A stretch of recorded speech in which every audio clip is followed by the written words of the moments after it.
So this episode kicks off with our coterie calling Jason Newberry, the Malkavian Primogen, to see what it was that he potentially had for them to do, what sort of services they could provide to the Malkavian that could help them kind of establish themselves in kindred society. The call catches Newberry by surprise, but he does make a meeting with them, and let's see how that goes down. I'm gonna fucking call Newberry. Not a thing that I ever thought that I would be saying out loud in a game. In any fucking game ever. I was pretty sure that there was like a certain finality to that as well, but Hey, I don't think that I would really I don't think that I would we would think any more of him than just like he's a Malkavian, so he's fucked up. Right? We don't From know. a character standpoint, for sure. I don't know any better right now. Evil motherfucker. That sick fuck. Oh, God. All right, so Preston's going to give Newberry a call. I'm calling Newberry. It rings once, twice, three times. 3 times a lady. Right towards the beginning of the fourth, he picks up, and you hear your son's voice, clear as day. It's definitely him. He's like, "Hello," and you hear screaming in the background. Shh, quiet. Can you see this? Can you see this? You hear screaming again. Like, yes, I'm pointing to it. It's a phone, which means you shut up. Screaming goes away. Sorry about that. Bonjour. Hey, Jason, it's Preston. We ran into each other last night. How are you? Yes, at the Edzit Club. How are you? Oh, I'm doing well. Did I call it a bad time? Oh, no, takeout. It can be a bitch, you know? Oh, yeah. But Those it's delivery drivers. Yeah, it's being handled. Don't worry. Nothing's going to stain permanently, I wouldn't think. Scotch guarded the couches just for that incident. But you're calling. I'm hoping you're calling to see what you can do for me and what I have available for you. An enterprising individual in the city. Yes, so why don't we meet where we met? Say like 2 hours, same booth, everything? Same booths and everything, 2 hours. That'll work. They get you enough time to get there? Yeah, absolutely. Yeah, because this is kind of a sensitive situation that I don't really want to talk about over live wires. You know what I mean? I would prefer not to. Excellent. Yeah, neither would some people in the higher up. The hires in the club would probably cut my head from my shoulders if I did. And I like my head where it is. So, 2 hours, I will see you there. Sounds good. Excellent. Well, you take care. You as well. And the phone goes click and dead. I'll hang up. All right. 2 hours back at what was that club called? You just said it. The exit. 2 hours exit. Same place that we ran into him last night. Sounds pretty sensitive. Weird thing, screaming in the background when I called. Probably nothing. No weirder, but nah. Well, yeah. Weird in some circles, not ours. So yeah, we have 2 hours to get over there. Plenty of time. Yeah. Okay. Anybody Well, I have need a a bite? consultation. And then I'll meet you there. 2 hours will be fine. Okay. That'll give us time to get. Unless you want to just hang out here while I. We're already here. I have the car. We can just hang out here. No sense in throwing $20 at an Uber when I'm here. Cool. Yeah, we're dressed well enough to blend in over there. Yeah, I like fucking art. I assume you guys are wearing pretty much the same stuff you did when you went out to exit, the street clothes, casual stuff.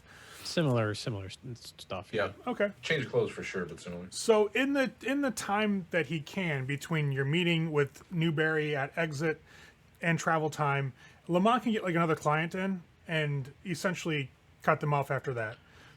It's a simple design. Follows your rules, like no tribals, no douchebag tattoos. And it's small enough you can get done within a time frame. Again, you get like a $50 tip because these are people who are coming, visiting, driving here to see you whenever you're available since you have a 4, which is an amazing level of skill. So when you shut down your portion of the shop for the night, people are obviously like, oh, really? Can you fit one more in? I'll pay an extra $1,000. It's on you if you want to stay for it or just have them reschedule.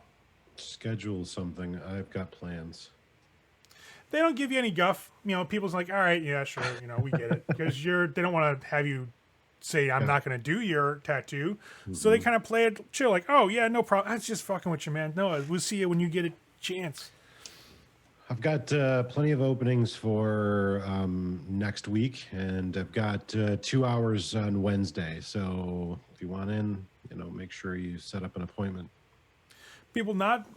They kind of wish you well for the night. A couple others start browsing some of the other art that's on the walls to get something while they're here since they traveled from one of the other artists. And it basically just goes back to business as usual as you walk out.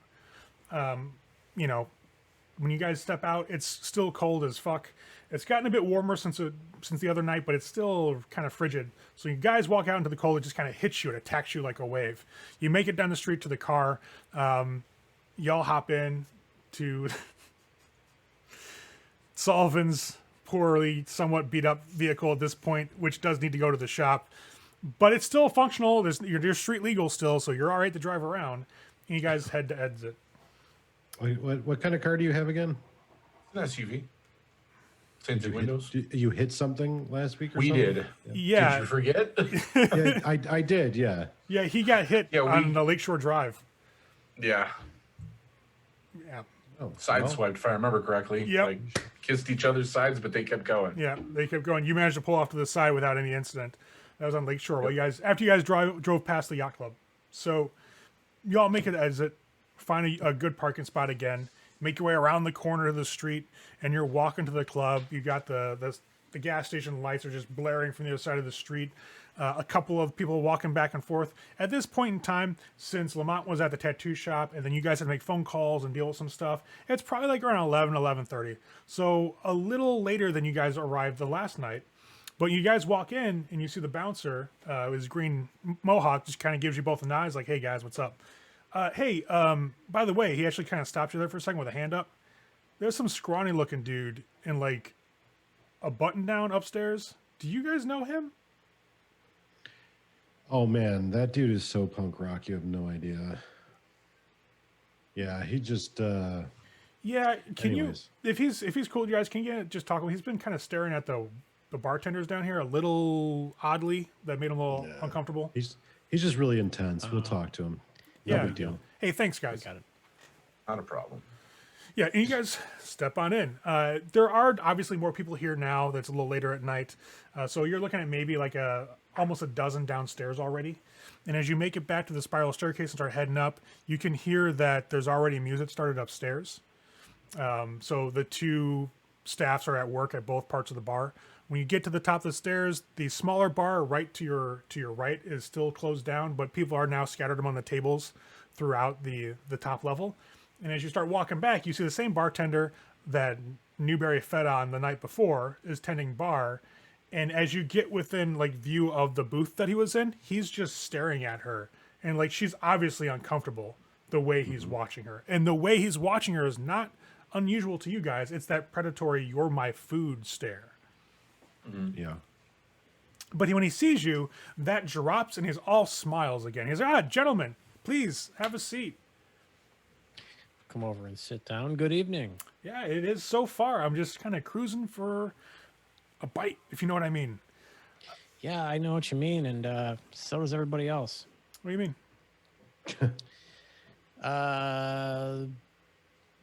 Bouncer downstairs says you got that look in your eye, like fresh fish on the line. Bouncer downstairs. Mohawk guy, yeah? Mm-hmm. Oh, we'll have a chat. It'll be fine. I don't think that they need to have any chats. You don't need to worry about that. Just, keep it cool, man. No, I am. That's why I want to, clear the air, so to speak. But that's not why you guys come up here, I'm sure. That's the last of your things. We came here because we have business to discuss, right? So, here's the deal. And he kind of looks around. He sees that now that you all have arrived, the bartender has escaped his line of sight and is now helping the other patrons. Seems relieved about it, too. But he'll lean forward on the table, kind of put his hands together. All right, listen. We talked briefly, and I'm sure you guys know about our little visitors coming to town, right? Yep. Okay. What I want you to do is very, very simple, and it pays well. I'm looking to pay 10 grand to have you guys move some vehicles from point A to points B, C, and D, and just leave them there parked. What's the catch? Yeah. No catch. I mean, it is like usually in the middle of an intersection, but That's definitely a catch. it's But inconvenience. certainly. Enough, I would think. Yeah, just one's a van, one's a car, one's like one of those weird hybrid things, and just park them, and just get out and walk away. I'll give you specific times to move them. Once the last vehicle's moved, I'll wire you a little over $3,000 for each one, and that way, by the time each one's in place, once I can tell by the geolocation, we'll be all good. We'll be wired up with money, and we'll all be happy, and our visitors will have an unwelcome. Is there anything in these vehicles that if Certain questions are better left unanswered. That's really all I could say to that. I'll take that as a yes. Well, that's your interpretation. I can't confirm or deny, really. You understand where I'm coming from. Oh, of course. Of course. So what do you think? I figure that it's a simple task. Not that you are all simple. And when he says that, he kind of looks at Sullivan before his eyes kind of sweep back to the tutorial. But I do think that it's a nice little show of good faith that, I can come to you with a task that doesn't require a lot of questions. You can see the completion of said task, and we have a good working relationship, and people know from me that you're on the up and up, and you are entrepreneurs, and you are definitely willing to roll with the punches and play ball with the court at large. Well, I know that a good word from you would go an awful long way. However, I would like to stipulate that the exact nature of what we do is kept on the hush-hush in regards to it being related to the visitors that are in town. Well, then how about this? If you want to go that route, I'm completely fine with that. I completely understand where you're coming from. I myself, if I were in your shoes, I may want something similar. So how about we do this? We knock it down to $9,000, $3,000 for each vehicle, and I owe you each a trivial boon. Would support this. I really couldn't care less about the money.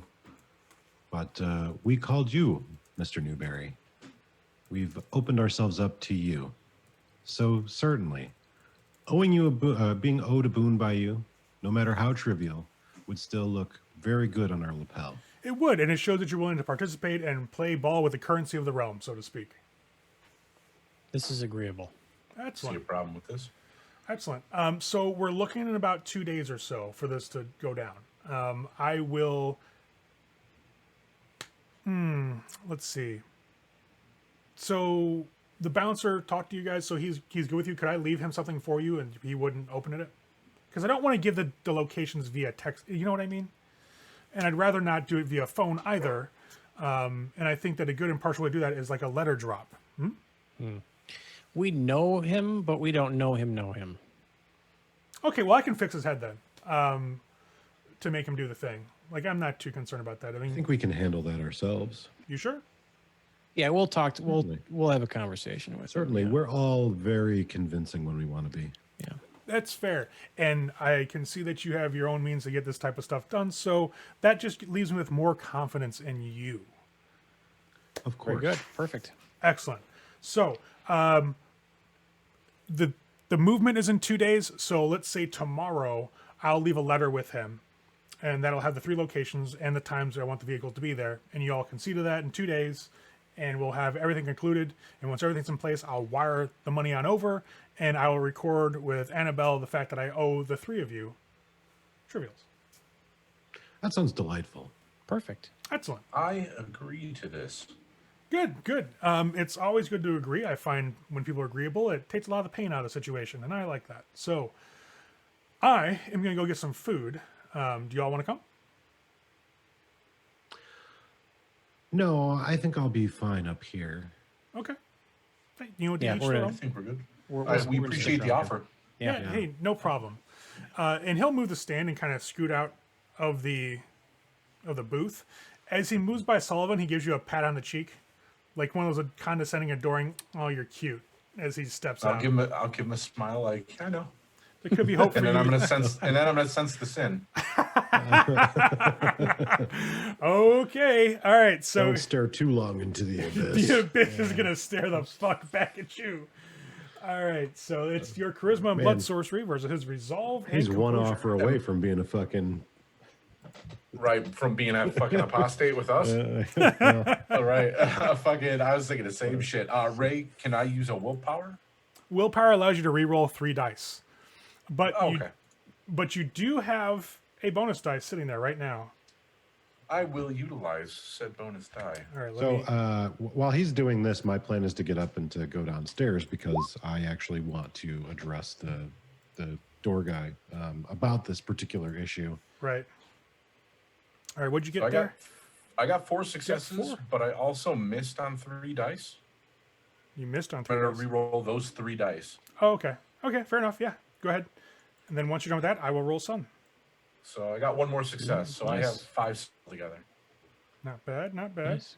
Good roll. Oh, okay. All right. So, let's read it here. All right. So the user makes a charisma plus blood sorcery roll versus their target's resolve plus composure. The target must be in the vampire's line of sight, which he is. He just patted you and walked on by. A single success allows a user to learn of the last stain gained by their target and the circumstances of it being gained. Now you got a total of 5. I got 3, Yes. so you're passing me by 2. 2 successes allow the user to learn the current humanity level of the target. Okay, so about that, let's. So usually this is couched in non so clear terms, so you're not going to get it like the direct. He has its humanity. He is definitely below average. You feel his beast claws at his soul more than it does most. This is a man who's not quite close to a sail, but he's not far away from it either. Clearly, when you feel the rush of his sins, the things that have stained his soul, you get a lot of bloodshed and a lot of agonized screams that kind of come to the fore in the back of your mind. But it's not anything, I want to say normal, but mundane, really, in the way that these screams are being relayed. It's not like he's beating somebody to death. It's not like it sounds like somebody's getting slashed and just like that mortal crying out. These are immortal souls being sucked down into a pit that has stripped much of this man's human conscience away from him. Additionally, in terms of his last heinous crimes, you can smell the blood saturating his body still. He has definitely most recently bathed in the life essence of a human. I'll smile after I look at him. Almost, it's weird for you guys. It's kind of like a almost I gotcha smile. Be like, oh, well, we're gonna talk later. I'll just to them be like, yeah, we got some stuff to talk about later. Yeah, as you come out your visions and your realizations, Sun has made his way to the spiral staircase and started to descend. As Lamont gets up to start to go address the bouncer downstairs as well, but before that, Sullivan's like, "Hey, we need to talk in a bit." You know, with that, I'll give him like the casual, like barely perceptible wink. okay, You know, I'm not going to do it because it's fucking weird and creepy, but you know what I'm talking about. I know what you're talking about. A little winky wink. Yeah, the like, yank. So when you get downstairs, Sun has departed the club, and you see him kind of shouldering on his jacket as he leaves. As he walks out, that the bouncer is like eyeballing him, like just watching him to make sure he doesn't pull some shit as he walks out. Sun just gives him a pleasant smile, it seems, and then just heads out, leaving you with probably about, at this point, nearly 24 mortals down here, and then the bouncer at the door. Okay. Yeah, I'll like tap the bouncer, you know, and just like kind of quickly get his attention, and I'll say, hey, when you get off your post, come and chat with me upstairs. You want to head out with a smoke for me real quick? Yeah, sure. All right, cool. He'll look at one of the bartenders and just kind of like gestures towards the seat and does one of these, like motions for a cigarette. The bartender nods. He hops off the stool. You hear like the jingling of his chains and the spikes on his jacket as he pulls it nice and tight around him. He heads out, leaves the door open for you. You guys step out into the cold. He goes a couple of feet away, essentially to the right. A little bit down the street, there's like a wrought iron fence and like an empty lot. So he stands in front of that, lights up a cigarette, and it's like, yeah, so what's up, man? So yeah, I had a talk with that guy, and it should be cool. Totally fine. No issues or anything. Yeah, So look, he's just, if he's your friend, I get that, man. He's just making the staff uncomfortable. Is all it is. well, he's not really my friend. So I don't know if you know this or not, but I'm not originally from the U.S. I came from Canada, and a little bit of a. Anyways, it's neither here nor there. But he's just a guy I know from way back when, and yeah. So, anyways, it's totally cool. Nothing to worry about. He just has a little project for me to get done, unrelated to tattooing, and I just wanted to let you know, because this is the place where I hang out. Right. He's I wouldn't go so far as to say he's cool, but he's definitely he won't cause any trouble. All right. Hey, listen, I'll take your word for it. But if he does, I'll have to bounce his ass out of here, like in hard. Yeah, no, I totally understand that. Look, I've got some stuff that hey, let me ask you a question. Are you how would you like to make $3,000? I'm listening. What's up? Well, so I have some tasks that need doing, but I just need some folks that are trustworthy, that'll keep their mouths shut, that are willing to like take a package from him and just give it to somebody else. Don't need to open anything up, don't need to get involved, just kind of like be a courier from point A to point B. Nothing big. So the bouncer kind of looks to either side, like make sure nobody's that close around. And he kind of leans in a little bit towards you, like, is there's some illegal shit in this package? Like, is that what we're talking about? Well, no, it's not necessarily illegal per se. It's just, it's best just not to like dig too deep or ask too many questions about it. It's just kind of one of those things that I got to do just to Right. make sure that, there's no trouble with my green card and everything. So do you need like one person to do this, or is it like a couple? I mean, I just need like 3 people that can be trusted to keep their mouths shut. They don't have to do anything crazy. They just got to take something from point A to point B, and that's really it. Let me ask you a question. Yeah. You working up that shop up a little bit north of here? Yeah. Yeah, that's where I'm working at right now. All right. How about if we cut the money out the deal and we get back pieces out of it? I've got no problem with that. Sure. Depending on your idea, if I'm not talking Yakuza style, like the whole thing, but just something nice, good size. You know what I mean? yeah, look, okay, we can work something out here. Yeah, so basically, I just need, someone I can trust, and obviously you're trustworthy. I mean, you're here all the time, and just a couple of friends. I mean, I guess you could probably do it all yourself, but it's probably like 3 people. And Okay. you're basically going to be taking some cars from point A to point B, and that's it. And no questions asked. And I'll tell you what, yeah, 3 back pieces out of the deal. I can do that. Deal. We'll get it done. Just let me know when. How long from now? Like, what's the time frame here? We're talking like 2 days from now. Yeah, I can call some guys. Yeah, this should be an issue. Okay, cool. Well, then, if it's no issue, no problem, I'll let you know. That creepy dude will come and drop off a package, and then, you'll kind of know what's next. Oh, like the directions, like it's some spy shit kind of thing. It's, like I said, it's probably best just to, like, not ask questions, plausible deniability. Sure. You know? Yeah. No, You I'll can keep, just say, yeah, some guy asked me to do a thing. It's no big deal. I honestly don't think it's going to be any, like, legal issues, but, no worries. Just right. it's kind of like, that guy doesn't want people to know that, he's Russian. What can I say? he's fucking weird, is what he is. But no, I get you. Well, they all are. Yeah. All right. Hey, but no, that works, man. We'll move vehicles for back pieces. I'm totally legit with that. That's fine. Cool. All right. Sounds good. All right, man. I'll let you know. You didn't get your number changed or anything, did you? No, but let me give it to you anyways, just in case. Okay. Pop a cigarette between his lips, kind of like pulling those slow drags off of it as he pulls out, like a card writes on a piece of While he paper. does that, I'm just going to sense his sin. Okay.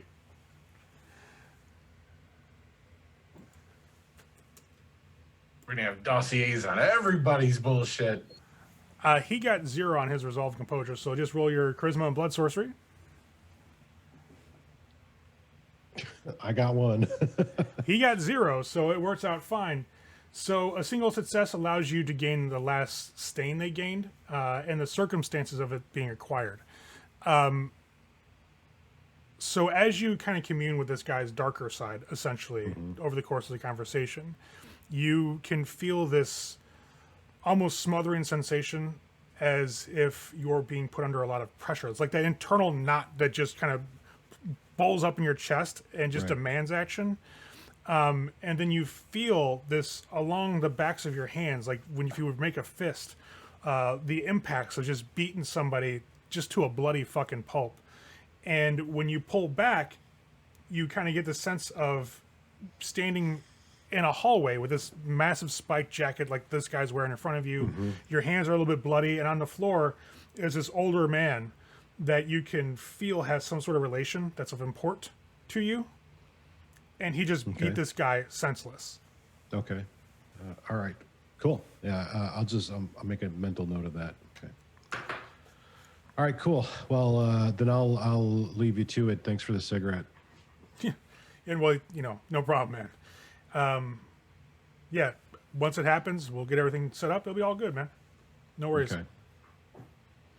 He'll finish up his cigarette, flick it aside, step back inside, and resume his place at his stool. Okay. Cool. I'll go upstairs. So for Preston and Sullivan, while Lamont's gone, it seems business as usual up here. So this is about the time you guys actually left the night before. So you're starting to see some people. It's getting more bumping up here. The bartender is working pretty well. She comes by a couple times to check on you guys. Gives you like a free round, for helping her out with creepy dude since he's gone now. And you get a brief conversation. She's like, yeah, he was cute and all, and he was nice yesterday, and he was really good kisser, but dude's weird. And that's pretty much how it's like. Well, it's just the staring, like constantly. Oh, yeah. Like I've never seen him blink. Everybody's got their quirks, I mean, it's an angle. Yeah, but angle he plays.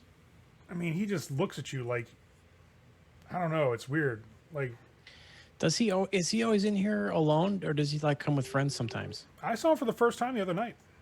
Oh, that was the first time he was in. Yeah, last night. He hasn't seen him. I haven't seen him here before.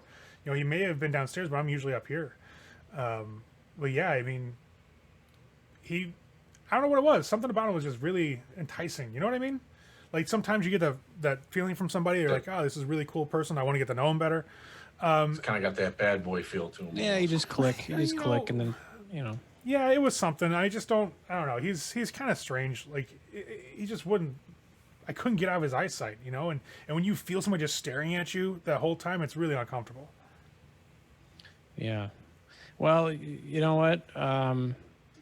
We'll probably be here, regularly and stuff. So, if you're ever in a situation where like, not even just him, but like you feel uncomfortable, like feel free to just like gravitate over by us, and we'll happy to. Oh yeah, distract and run interference. Make no mistake about it. Yeah, definitely. I can handle myself. It's just that I can't really start a scene with clientele unless they do something overt. You know what I mean? So, yeah, that's what I'm saying. You cover it up by coming and checking on us, or if we notice something, we'll call you over or something, and it'll help you get out of it. Yeah, I appreciate it, but I gotta say this: I see you guys talking with him, if he's, I don't want to say a friend. He doesn't seem like you guys' type, but if you know him, warn him, because I will whoop his ass if I see him on the street. No. I think at the end of the day, he's probably pretty harmless. But no, yeah, he's not a friend of ours. He's just somebody that we know. Yeah, no problem. But that's yeah, fine. I wouldn't worry about it. Yeah, but thanks for the offer, though. I'll definitely keep it in mind. It could be useful some nights. Yeah, she'll definitely. give you guys a nod, and she'll slowly start to go working her way through the rest of the tables. About that time, Lamont gets back upstairs and makes his way back to the booth. I'll scoot into the booth.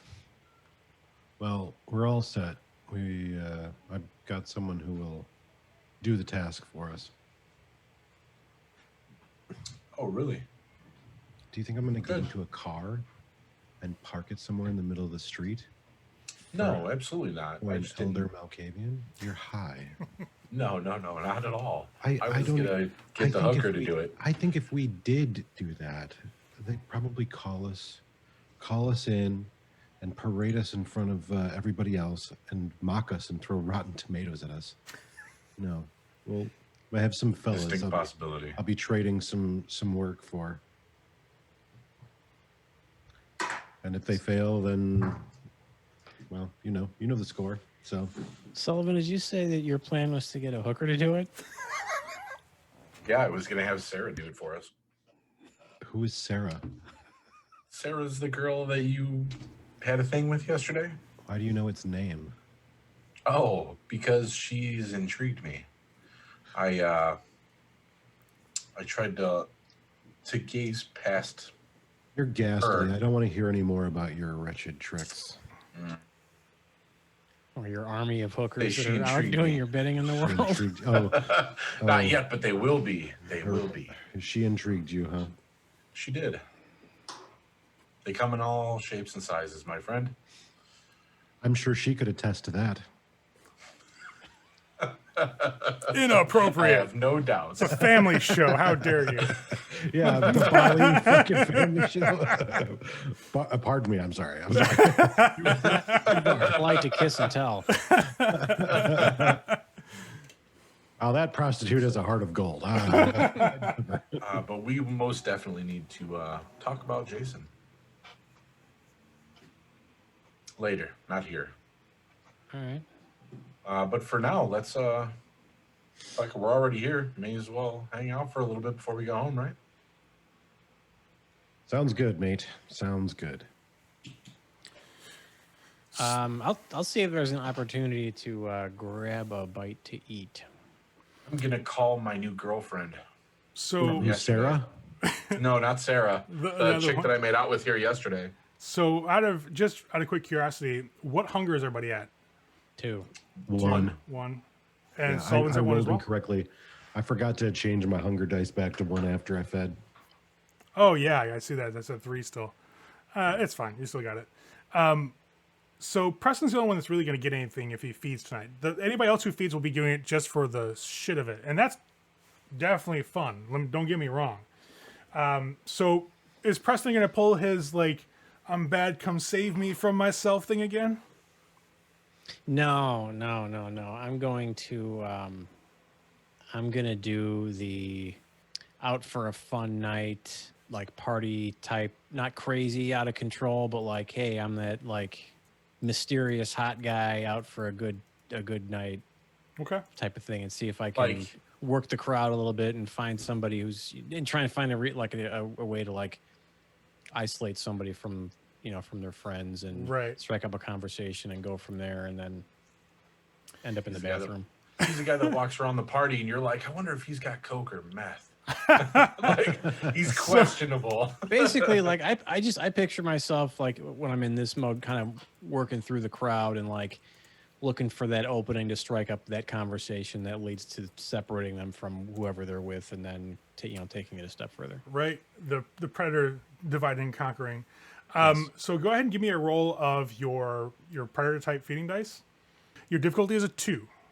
Got this. I got 3. You managed to pull aside a delicious morsel for the evening's feeding.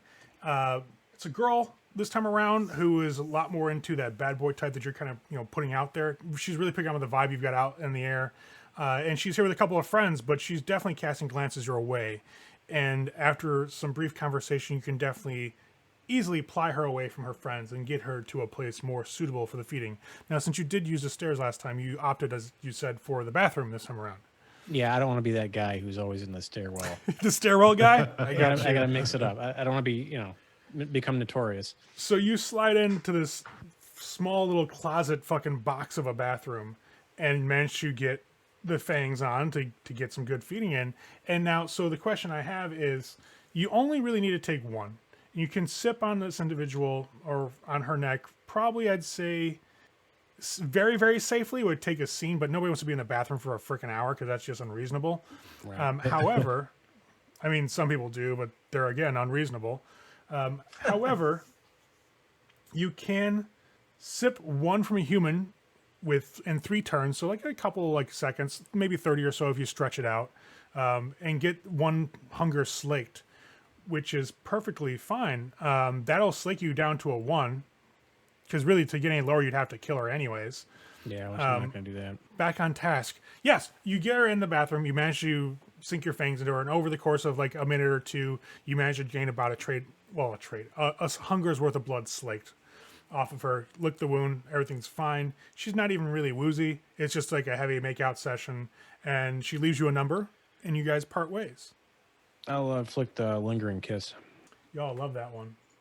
So you've lingering kissed, and then Jeff, you also use a lingering kiss on the girl you fed from the night before, correct? That is correct. And I will look at her name in my phone since she put her phone number in my phone. Just so I know what the fuck this lady's name is. Okay. That's Natalie. She left her phone number in your phone as Natalie. Okay. I will call her. And the aim is to basically enjoy the night with her like I'm interested in her. And then when we do necking or whatever before she leaves for the night and we leave for the night, whenever we decide to leave, that's when I'll do lingering kiss again. All right. But I'm not going to I'm literally just going to suck the smallest amount of blood. Do you text her or call her?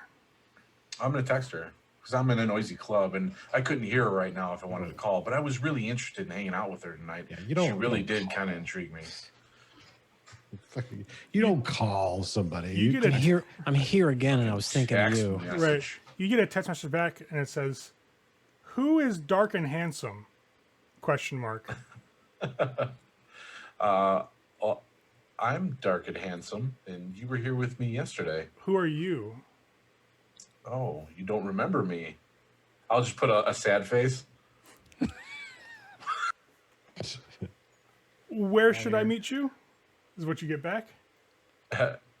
Where we were yesterday. Be right there.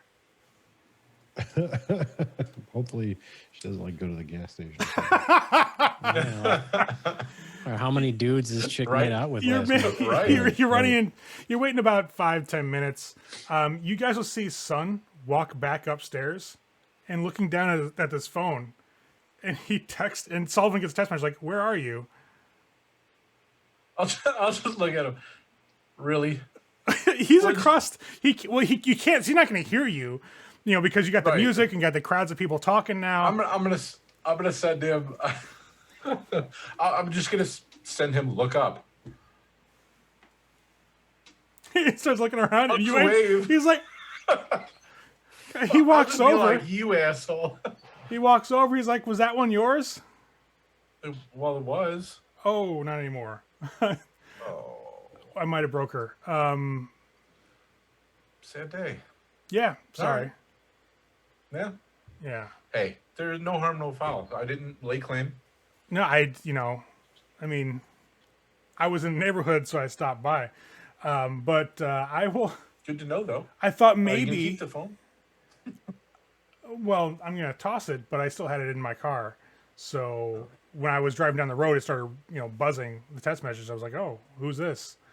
Under dark and handsome. You're dark and handsome. You. I'm dark and handsome. Apparently. Okay. All right. Well, we can't all be Fabios, I guess. I will see you later then. Yeah. Yep. High five. Oh, yeah. Hey, no. But no, I get you. And he turns around to walk out as Preston's leaving the bathroom with creep. his new victim. I'll smile pretty big because I'm pretty sure I'm like, I got your number, dude. you shiesty, and I know it. So Preston sees Son again, just walking through the way between the booths on one side and the bathrooms and the bar. He's just whistling, humming to himself. Sees you walk out, smiles and nods, takes note of your date. Takes a little more than like friendly, polite looking note. He definitely takes note, and then heads towards the stairs again. Son of a bitch. All right. He can fuck off. I'll let him go. Okay, he'll head out. As you step out, feeling a lot more sated, the beast has been abated a bit. It has been slaked, and you've got a friend for a bit. She's going to go check on her friends because they're probably asking about her, but she'll be seeing you later, definitely. Yeah, I'll let her go. Okay, she'll saunter on off. I'll go back over to Sullivan. The fuck was he doing back here? Oh, it wasn't him I was trying to contact. It was my lady friend. She is indisposed from here on out. Yeah, permanently. Yeah. So I'll be getting a new phone tomorrow. Just FYI. Why, you don't like the idea of an elder having your phone number? No, I don't give a shit about that. But if they look into her phone records, see it's this number's got to go bye-bye. So how did that go down? I don't have any idea. Clearly, he was still here after we left yesterday, even though he left before us yesterday. Yeah,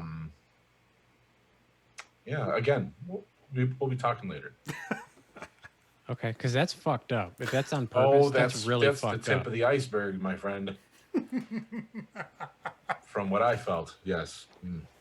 Good times. That's all I'm saying. He fucking saw me walk by with the one that I just pulled, so... Don't keep her phone number just in case. All right, she gave me her phone number. I haven't called. Well, he has my number anyways. Doesn't matter. Actually, it might be... Like I said, I don't care that he has my number. The phone number that number is in is the problem. I don't know. I still think it's kind of funny, but I'm ready whenever anybody else is to. Yeah, I'm good to go when you guys are.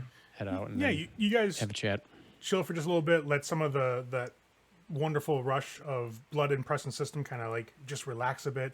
And much like when Lamont went out earlier, or not went out, but fed earlier, you got that wonderful just rush of warmth that's just lingering in your body, that afterglow essentially of sating your hunger. And once that's gone, you guys kind of chill for a bit, just taking the ambiance. You have a couple of small scattered conversations here and there. You all head out. Walk back to the car. There's no incident again. You guys just head on out. The bouncer nods to you. You guys head outside, get to the vehicle, start it up. Where are you headed to? Well, first thing I'm going to do is I'm going to smash the phone over the curb. Okay. Smash it in half, and I'm going to take the two halves. And while we're driving, I'll toss one, wait a few miles, toss the other. Okay. But I'll let them know. Be like, in the car, I looked into Son's soul, and he's not quite lost himself completely, but he was drenched in the souls of others like us. I would say is very steeped in thickness.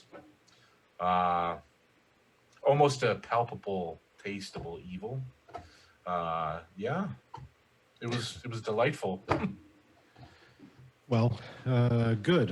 Next time we see him, you can tell him that you know that and see how far it gets us. No, I'm not going to tell him shit, but I think it's good that we do know. Well, that's good. The bouncer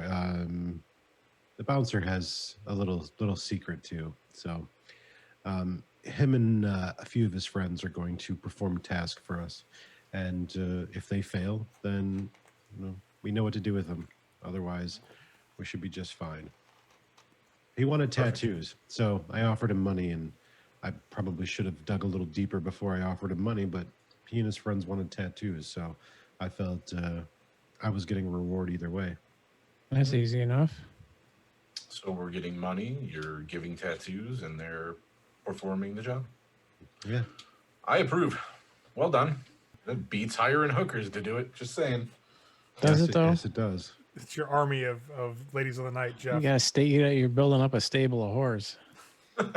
I just got the one's name, and she intrigued me. Like I said, I looked at her, and even where we live, and I couldn't see shit.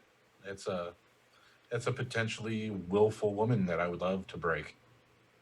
But just think of the Okay, I'll just keep driving. So, are you driving back to the house then? Unless they want to go somewhere else, yeah, I would assume we're going back to the crib. Yeah, because you got 2 nights before you have to do anything for Sun, and Lamont's appointment with Edith isn't until the following week. So, right, there is some stuff. And my dinner is in 3 nights. So yeah, you got 3 for that. You guys could always, if you want to, hit up one of the Elysia. You could try to hit up some of the kindred clubs. Succubus Club is up north from where you guys are at. Actually, no, might be south of where you guys are at. and then you got red number 8. So the world right now is your oyster, essentially. Or you could just kind of like, one thing at a time and complete the tasks as they're set out before you.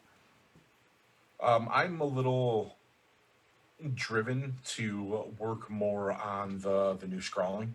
Okay. And I want to piece together something that I could take to my meeting that's fragments of words. So he can't get the full picture, doesn't know exactly what it's from. And literally, I'm going to keep it vague in the conversation with him when it comes up about just something I have access to out of the country that I may be going to look into soon that I just need to understand more.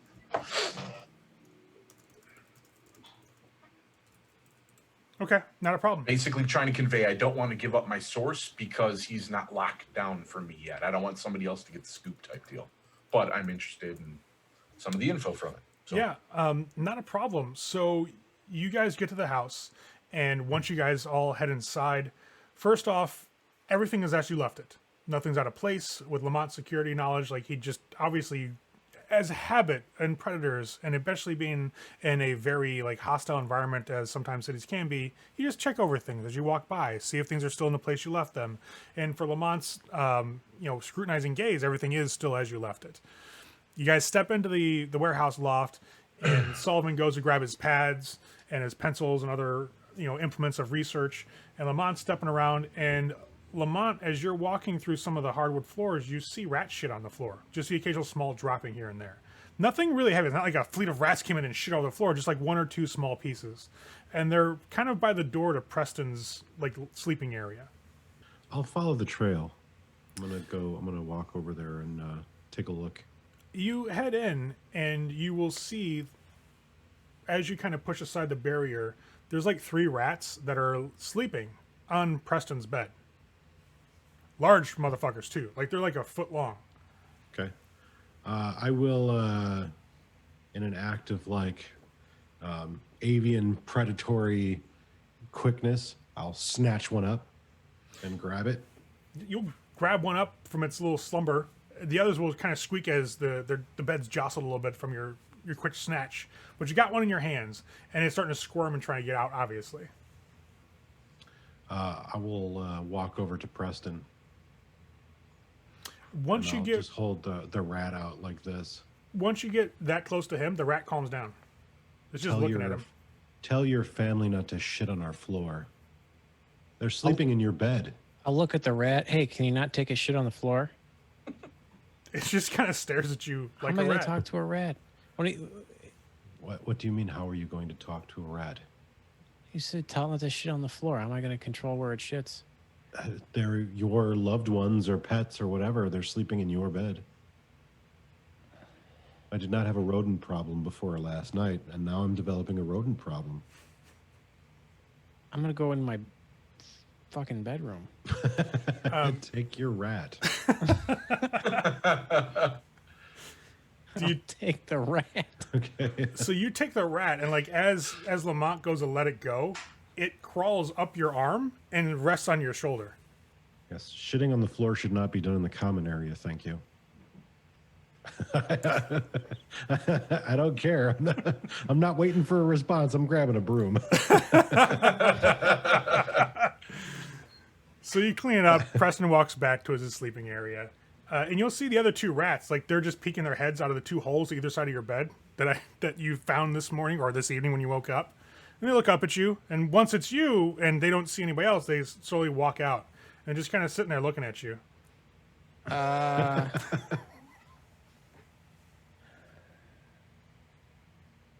Hello? No shit on floor. They just stare at you silently because they're rats. One does squeak, though, I'll take that as you get it. If you shit on the floor, gotta call exterminator. Yeah, these are those big, like, Chicago alleyway rats. Yeah, these mutant fucking assholes. What time is it at this point? Probably around midnight, almost 1 o'clock. Because you got to exit around 11:30-ish. Well, I don't know if there is time, but going with kind of what we were talking about earlier, with being more out front, I would, if there's time, like to kind of be seen somewhere, Sure. like one of the kindred nightclubs, like the Succubus. Yeah. Just to, I mean, if nothing else, just to like be visible, be like Yeah, you can definitely make a it out tonight. tour out in, out on the town. Yeah. Do you want to swipe the car from Sullivan, or do you want to like Uber it out? How you want to head out? And are you taking your rat?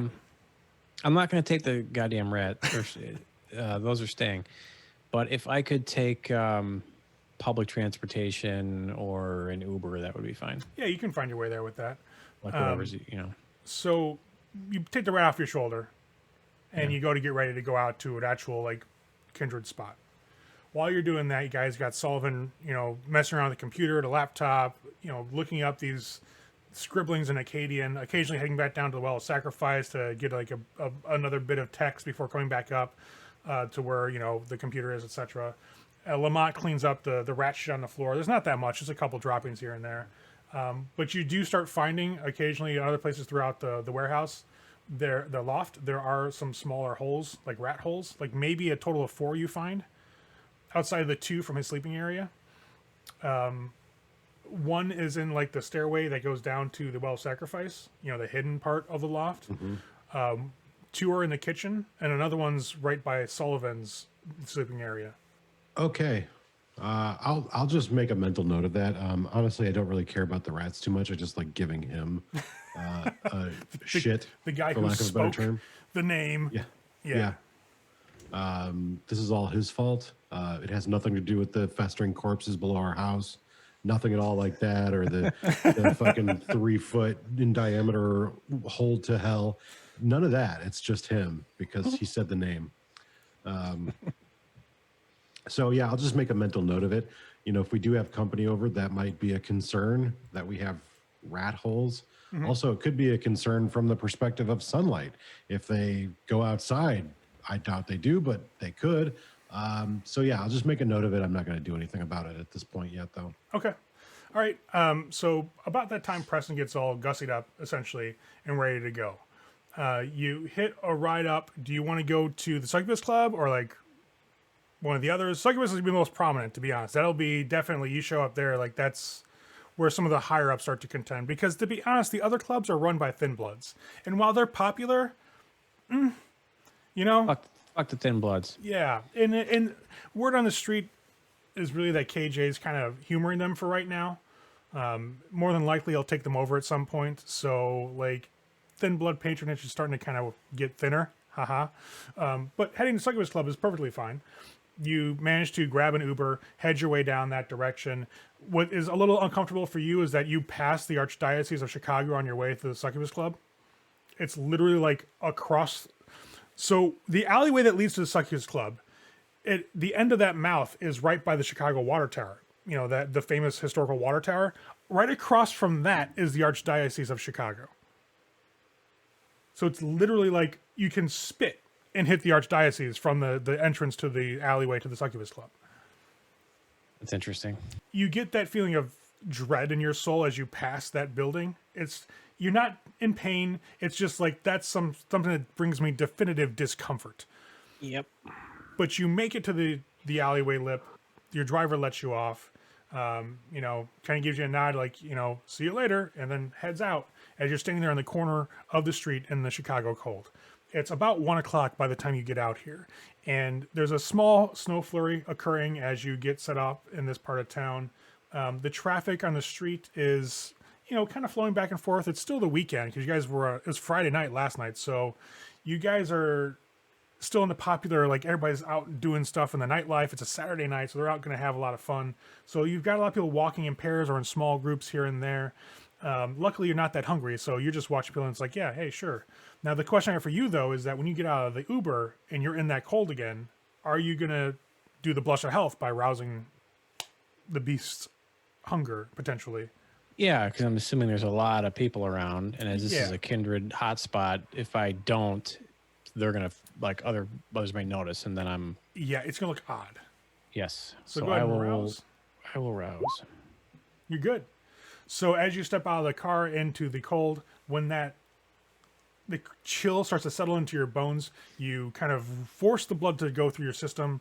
You start assuming this facade of life, and you do so this time around without any sort of tithe being demanded by your beast. You feel your skin's a bit warmer. You can definitely see now that you're leaving a mist when you breathe, which is the big thing. Your eyes have a compulsion now to blink every once in a while to kind of blend in, and you can feel like that dull, subtle, somewhat beat of a heart in your chest. You make your way down the alleyway towards the Succubus Club entrance, and it's literally walking down this like probably 30, 40 foot alley. You've got dumpsters on one side, you've got people with painted murals on the right-hand side of the wall, and you walk on back to the Succubus Club entrance. There are two bouncers. One is standing on the left-hand side of the door, larger African-American gentleman, built like a fucking, brick house. This guy's huge. And he looks down at you. He's wearing sunglasses, even though it's dark as hell out here. He tilts them down, looks you over, just kind of gives a shrug, looks at the guy next to him across the door. Looks like a Hispanic gentleman, not quite as large, but definitely is holding himself with confidence. Now, you do note that when he breathes and the mist comes out, it's a little bit forced. Mm-hmm. You can feel that, like, he's not quite human. It's not like you have an automatic sensory, like, oh, he's undead, but you can tell it's a facade as well. He looks at you, gives you a small nod, and just kind of gestures towards the door. I'll head on in. You step on in, and you're in this small little foyer, this small walking space of a hallway, and the sound of music just immediately slams into you as you step into the club. There's a smell of humanity that's just all over this place. It's sweat, it's lust, it's exhaustion, it's desire. All these things are just mixing in the air, and then you've got the little add-ins of humanity, like the colognes and the perfumes and some cigarettes and some clove smoke over here, and then the smell of alcohol that hits you. Because being a predator, your senses are a little sharper than a human's would be, because it serves you best to help you survive. And as you step past the coat check and you walk into this club, you can see their dance floor is almost completely full of people, and there are seats along the outside where people have put their jackets on that didn't want to pay for a coat check. And it's just this writhing mass of humanity just flowing with the beat inside this club. There's this red light that's just kind of shining over everybody, and occasionally somebody sets off a light fog machine that spurts just enough to create this small mist over like the bottom and the middle level of the dance floor, and just leaves it kind of like this awesome, like weird spectral cloud with the light when it hits it. There is a VIP section to the Succubus Club. It's basically a staircase that leads to a set of balconies. And it's easy to spot from where you come in, because when you walk in, you see the main dance floor in front of you. There are booths and seats around the outside, and down the side, right along the lines of a bar, leads you to the bottom of a staircase that leads up. And on that staircase, you can see another gentleman wearing relatively nice clothes, like nice jeans, a nice like stylish shirt, is standing watch. Upstairs, as you look up, you can see this balcony that kind of rims around the dance floor, so people upstairs can look down below and watch people dance. Along that balcony, you can see a couple faces you may have recognized here and there from attending court now and again since you guys have been in the city. Nobody super prominent stands out right away, but you do see Newberry up there. It's everywhere you want to be. I'm going to go over and try and get up to the VIP area. Okay. As you walk over, you start to kind of catch the eye of the bouncer that's standing at the foot of the stairs. And as he looks you over, you realize that you've seen him before. The way he holds himself, the way that he kind of looks at things here and there. He's kind of one of those faceless servants that are sometimes attending Elysium and are there as security. So when he sees you walk up, he just gives you a nod, steps aside, and lets you up the stairs. Oh, nice. Okay. Yeah, I'll head up. You make your way up, and as you come to the landing for the balcony, you see that Sun is sitting off to the side by himself, but is having a conversation with somebody. But there's nobody there, but he's definitely talking to something, which is even more unnerving because he's adamantly having this conversation.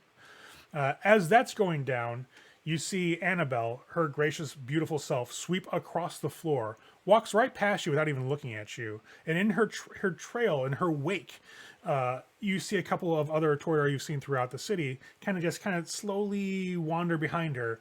One catches your eye, this tall, lanky-looking individual. He's got this long, bleach blonde hair. And he kind of sees you, does one of these, like holds his finger up, and points towards you as he starts walking your direction. I'll wait for him to approach. Hey, you are in the coterie of Lamont, right? The tattoo artist? Yeah, that's right. Excellent. Preston, right? Yes, that's correct. Yeah. Can we talk? Yeah, absolutely. Okay, cool. Hey, follow me. And he'll lead you like towards one of the booths that are against the walls. These nice, like, oh, really, really nice, like lavish booths. And he slides in, kind of gestures across the table from him for you to sit down as well. I'll have a seat. So I don't think we've met. And you see him kind of puts his hands on the table, kind of, folds them together. He's wearing this nice navy blue, like, suit jacket and shirt, button-up shirt. He's got, like, this little pale blue rose in the pocket over his left breast. He's like, I don't remember if we've met, but I'm Royston, James. I spoke with Lamont earlier tonight about, and he kind of like gestures back towards Annabelle. As you can see, she is stopped now, and her orbit has kind of started to scatter around her like a bunch of different moons, staying just politely enough to be away from her and not intrude on her privacy, but also being close enough to be noticed to be around Annabelle. But James is like, yeah, I talked with Lamont earlier tonight. She would like that if any members of the family see any shadow crafters, those La Sombra, or anybody you don't know around town doing things, don't get involved with them. Stay away from them. Hey, we're hearing that they're going to be around, and we really don't want to get tangled into the mess that they can bring, Yeah. Have you heard of anything that they may have already been involved in? Is there any, I don't know, any gossip of what they may have been, anything specific I should look out for? Well, I heard there's a rabbi in town, and this sounds like it's going to be the beginning of a bad joke, but I promise it's not. He's involved in some sort of weird nihilistic cult. Ooh. Yeah, Shala, I don't know what it is. Shamai. Something with a SH though, you think? Yeah, something like that. He's involved in some of that stuff, and I know that people are a little standoffish. And the only reason I know about that is that it's kind of like hit a bit of the circuit, so to speak, with some of the Nosferatu. They've been talking about it. Do you know this rabbi's name? No, I don't. No, I don't. Yeah, But it's just some random rabbi. He's he looks the part. Older gentleman, gray hair. He's got the curls, all that. I mean, looks like a rabbi. That's from what I gather, from what I've been told. I haven't got a picture of him because apparently they don't photograph very well. Not that we want to photograph one of us, you know what I mean? All right, sure, of course. Yeah, I mean, I guess if you've seen one rabbi, you've seen them all. I guess. I mean, not what I would say, but I get you. So what else? I mean, is there any like areas that other people have reported that maybe we should stay away from? I don't want to inadvertently wind up somewhere where these people are doing business. You know what I mean? Not that I can think of, to be honest. I think they're doing with these guys. This guy's somewhere in the southwest, I want to say, of the city.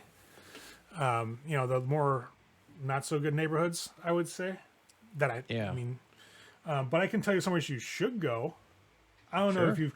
Yeah. So this just got to my attention. Not really my bag. Not my art form. Not what I really do. But I do like music, and Baby Chorus is apparently practicing at Cobra Lounge on the weekends now. So if you want to see Damien and the others throw down, head up there. They've got a good set going on. Oh, nice. Yeah, nice. it's what's the name of the place? The Cobra Lounge. Cobra Lounge. Yeah. Okay. Yeah, so it's a really cool place. I was there just the other night. They did a live show, which was pretty awesome. Like the practice set, right? When you walk in, you have the bar, and then right after the bar, there's like an entire like stage and concert area, which is pretty cool. I appreciated it. Yeah, I'll definitely check it out. Yeah, it's pretty neat. I mean, they're good. They're surprisingly good. I didn't think they were going to be that good. I mean, to be completely honest, didn't expect it. Yeah, I had heard that this was kind of like the main place to be, but it's nice to find some of the other spots too, like the specialty spots. They have their own little niche, I guess you could say. Yeah, it's been pretty sweet. I mean, I like this place. The only problem I have here is occasionally is that Balthazar starts coming up here, and he just really kind of wrecks the feel, Yeah, buzzkill. Yeah, a lot. He's got this weird vengeance tip against Jackson, and it's one of those things where you hear about it, but you don't want to talk about it in polite company. You know what I mean? And it's also one-sided. Like Balthazar is pissed off, thinks he should be the sheriff still, doesn't like that. Damien has it. It's like, what are you doing, man? What are you talking about? It's a problem.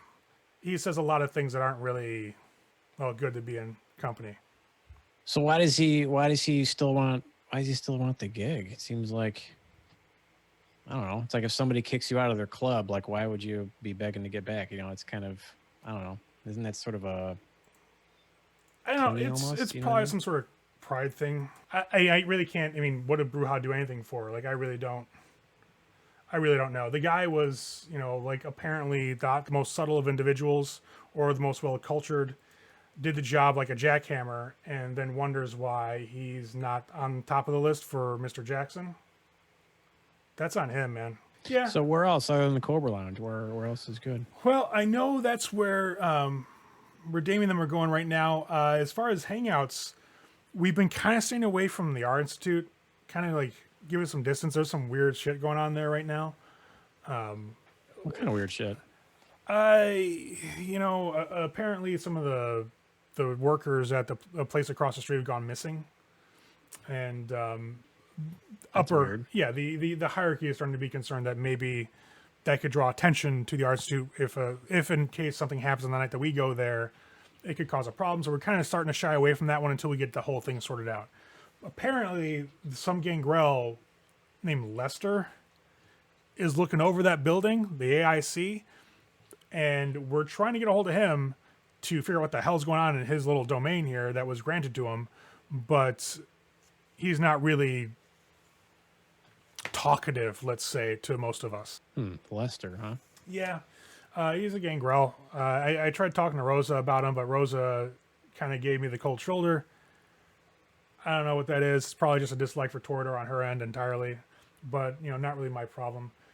And really, I'm staying out of it. If Damien wanted somebody involved, he would ask them, I'm sure. But right now, it's on Lester's doorstep, so that's his fucking problem.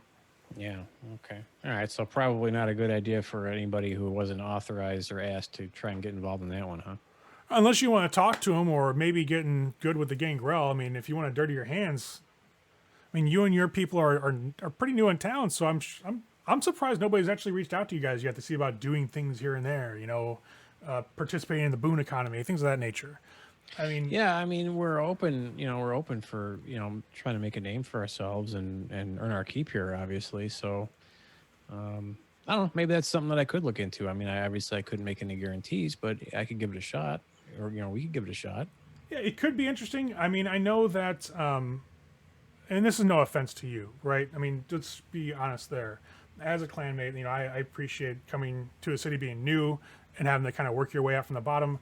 But really, you guys got, and I'm sure he's a valuable asset to your coterie, but you've got that, was it Ashcroft, the Caitiff issue. Yeah, Sullivan. Yeah.